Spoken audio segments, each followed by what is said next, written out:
Hi, I know that we just had one of those videos about bad games, but you know what? There are more. And here's the next few of them. Tunnel Rats is a terrible first-person shooter. What a start! It fails at everything a game possibly can, at its storytelling, at presentation, and worst of it all, at gameplay too. The story places you in the shoes of a lone American GI during Vietnam War, fighting his way through jungles and man-made tunnels of Vietnam after finding himself stranded in the middle of enemy-occupied territory when his chopper was shot down. You now must find a way to escape this predicament, causing as much damage as possible and fighting through tiers. Both. Yours and your characters alike. Yours, cause you have to make yourself play through this unevenly designed and terribly put together title, and his, cause he's clearly unstable and cycles between acting like a bloodthirsty ears-cutting off maniac and a rubber ducky whining over the horrors and losses of war. You just never know what his state of the mind is going to be in the next scene. He feels severely schizophrenic, so you can't form any kind of rapport or bond with him, so a disconnect between who you play as and yourself is more than prominent all throughout it. But whatever, it's a shooter, right? So it's the shooting that's the most important thing about it. To spread the destruction and domination left and right and fight your way to freedom, you have quite a few era-appropriate weapons. A knife, different pistols, machine guns, shotguns, rifles, and a few special weapons like a flamethrower or a grenade launcher. The kicker is that you can't carry them all at once and can only have a pistol, one regular and one special weapon. It makes sense, it's logical, so it's not something to complain about here really. So you'll be mixing and matching these guns throughout your entire adventure. Which you know, is not gonna be that long, cause Tunnel Rats suck. I mean, even the weapons that we're on now. You have to literally learn where the bullets will go when you shoot, as where the iron sight is pointing is not always where you aim. I mean, it's not something that makes the game totally unplayable, but it definitely makes it annoying as hell. That would be a minor problem, if not for the hitboxes. I mean, shooting at the right direction doesn't always mean that the shots will actually connect to anything, because the game may decide, for instance, that at this particular moment a headshot doesn't have its hitbox within the confines of a head at all, and it's somewhere slightly to the side or wherever else. And don't start me on the knives, which half of the time don't work at all. How's that possible? I do not know, but they're the thinkest shit that there is. And grenades? Well, you're gonna love this one. There's a difference between having them and being able to use them. Because while you have 6, at least according to your inventory, you only really have 1, and to have, or more accurately to be able to use more, you have to find and pick up additional ones, despite your inventory showing all 6 being there and ready. Fun. Half of the time they don't explode anyway. I don't know, perhaps simulating a real-life scenario of a faulty equipment, so you're better off sticking to your guns, which while perhaps not always shooting where you point them, they do actually spew bullets at an alarming rate, and they may hit your targets. Fortunately, well, for you not for the game, the enemies are not much of a threat, and unless you run into them asking for a bullet in your temple, they're very easy to take down. Though the rushing that I mentioned is a viable tactic too, as it will save you from wasting any more time playing this quote-unquote incredible Vietnam War simulator.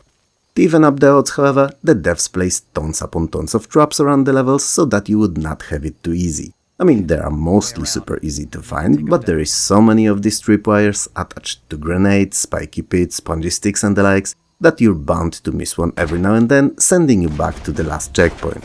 Because of course that there are no saves in the game, just checkpoints. It makes you replay the most annoying parts of this already rather tedious title.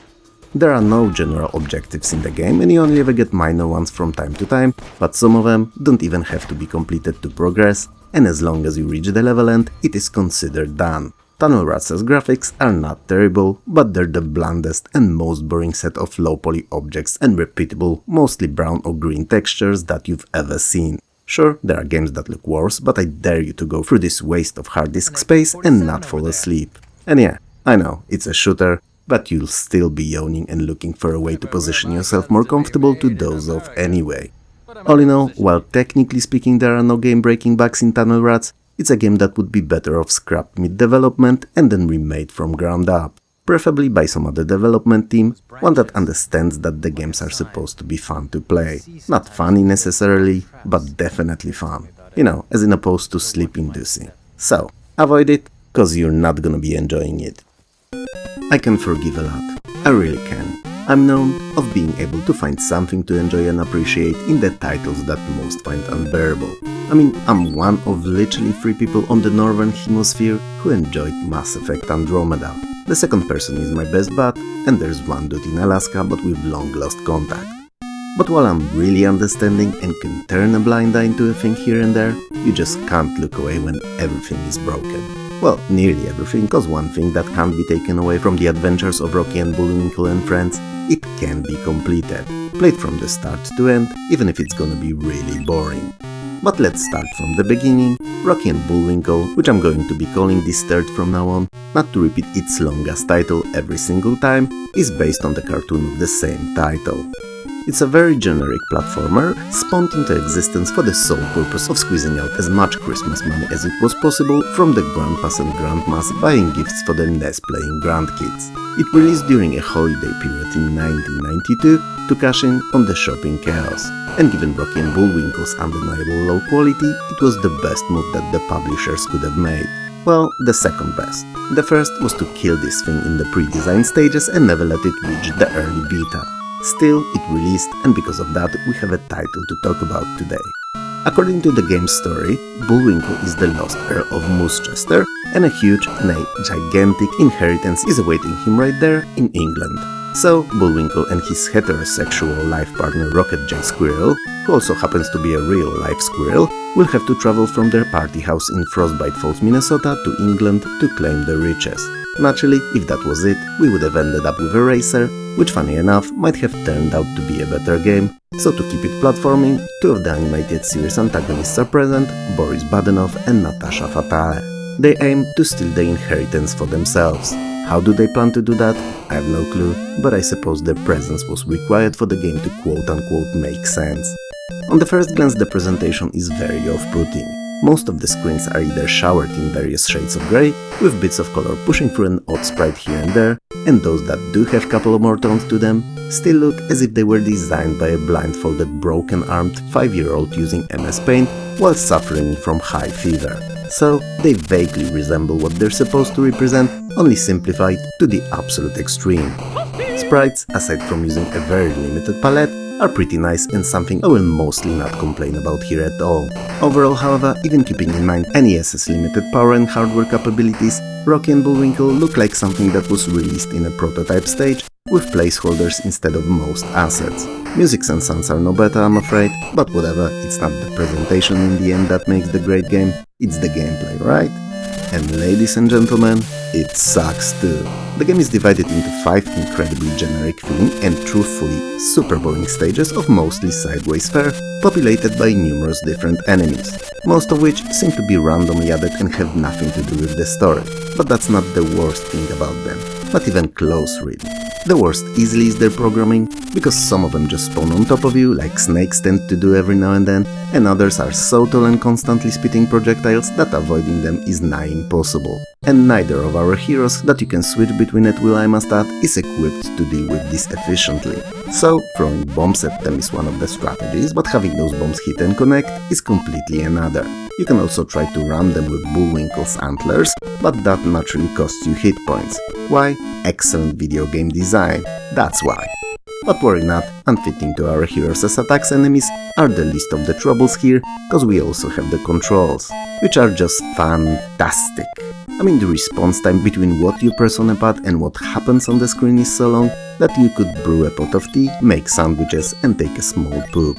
And sure, I'm exaggerating a little, but not by much. Sadly, that's naturally not the end of the issues with the game, cause even the scrolling from time to time may fail to manage to catch up with you moving in time, with you reaching the edge of the screen and colliding with the enemy you didn't know about, losing health. It may not happen often, but when it does, it's just a cherry on this very aromatic shit pie. The point is that you never really feel like you're in full control, which is a necessity in an arcade-based games that most platformers are. You start the game with 4 lives and no continues, and if you die, the game rolls you back to one of the few respawn points, which you know is not a terrible idea in itself, but what is having them very unevenly spread. Some levels have quite a few of them, while others just 1 or 2 at most, and it's not even based on their difficulty. It just is the way it is, and you never get any continues, so the game demands that you beat it in one sitting. which, funny enough, is technically possible, and if you know what you're doing, takes only around 10 to 15 minutes at most. Luckily, I'm here to tell you a better way of dealing with Rocky and Bullwinkle.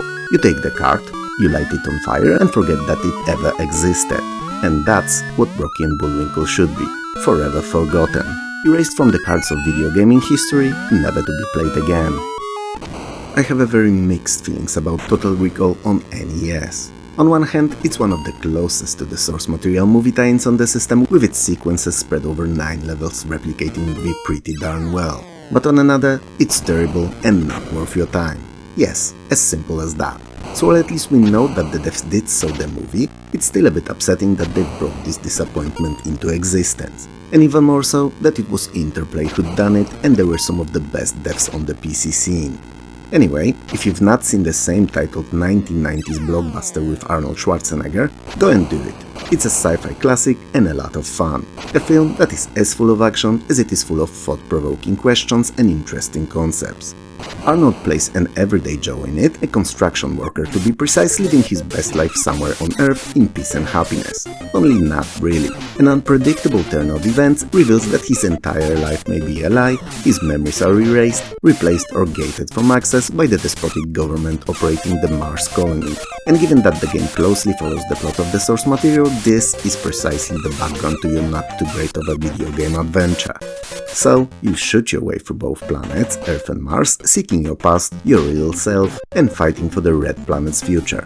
Sounds cool, sounds epic, I'm aware of that, but the game is all bad. It's another case of a rushed-in tie-in that had the potential to be great, but someone named executive or investor decided to cut down on the development and QA time and just dropped it to the market in hopes of scoring big on adjacency to the movie. As in most similar cases though, Total Recall failed to achieve that unrealistic goal. Most of the building blocks that it is composed of feel unfinished. The enemies are aplenty, often rushing at you from all sides, and pew-pew-pew-pewing with their automatic weapons at you at an alarming rate.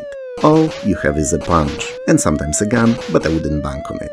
Neither of these attacks can be used as in fast of a succession as the enemy auto shots are, so your punches and shots have to be timed and aimed. What's worse, bodies take quite a few hits to put down, and somehow, breaking all the rules of well-known physics, shots do the same amount of damage that the punches do, and it's not a lot. If that wasn't bad enough, the collision detection is very spotty and affects most of the gameplay, from movement through pixel-perfect precision requiring jumps that you'll be falling from all the freaking time to omnipresent combat. And since you fight with your fists most of the time, you always have to be at the exact right distance from the enemy for your attacks to even have a remote chance to land and connect. Even if you manage somehow to secure a weapon, for instance by knocking it out of enemies' hands, because you know, attacking at range is always better than getting your hands dirty, it is still without fail always discarded by Arnie at the level end, as if it was a hot potato or a stink nugget.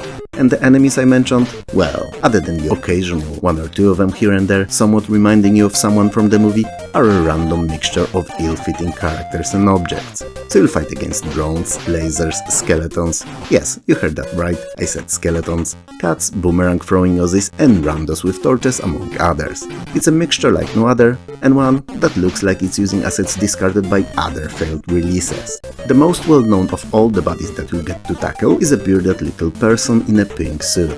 He seems to be attacking you from odd trash cans, you also fight him on the street at some point, and generally speaking, he shows up randomly more often than it's necessary, and it's difficult to say who he's supposed to be. Perhaps it's some kind of an inner joke between the devs, perhaps it's another of those reused assets, or perhaps he's supposed to be a grown-up Quato from the movie after being cut from his conjoined human carrier. Hard to say, but he's there, he will pop up often, and it will be rather weird, cause despite his very tiny stature, he's a pretty decent fighter. Well, at least as much as he can be in a game as bad as this one. As with most terrible games we've spoken about so far, Total Recall fails in terms of its presentation. Graphics constantly repeat tiles, and while the areas from the movie are easily recognizable most of the time, they look rather bland and uninteresting. Sound effects are beyond bad and definitely way below what NES was capable of, and music, well, music, funny enough, is not the worst thing you've heard, even if not good by any definition. but the two tracks that accompany you throughout your adventure, one for Earth and one for Mars, for whatever the reason, restart every time you change screens. Not often, not most of the time, or when the game glitches out, but every single time. It's annoying at first, upsetting with time, and eventually infuriating. There is nothing good other than Total Recall sticking to original movies' locations that I could say about it. NES has dozens of much better action platformers, and any of them, whichever you pick, is most likely much better than this one. If you enjoy seeking out and polishing of shit nuggets, you know, for science, cause definitely not for fun, then by all means, try Total Recall out. But if you wanna play a good game, it's definitely not a title you should bank on. So how do you hate today's selection? A little, like an unrecognizable yet disturbing smell in a crowded train.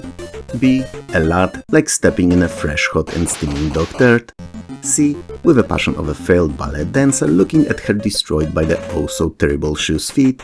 Or D, it's exactly what I came here for, I've heard enough, and I'm going to cry now out of happiness for never having to experience these terrible games. Make sure to let me know in the comments below. If you liked the video, hit those like and subscribe buttons below, and maybe share it too, it helps more than you know. If you didn't, then don't naturally.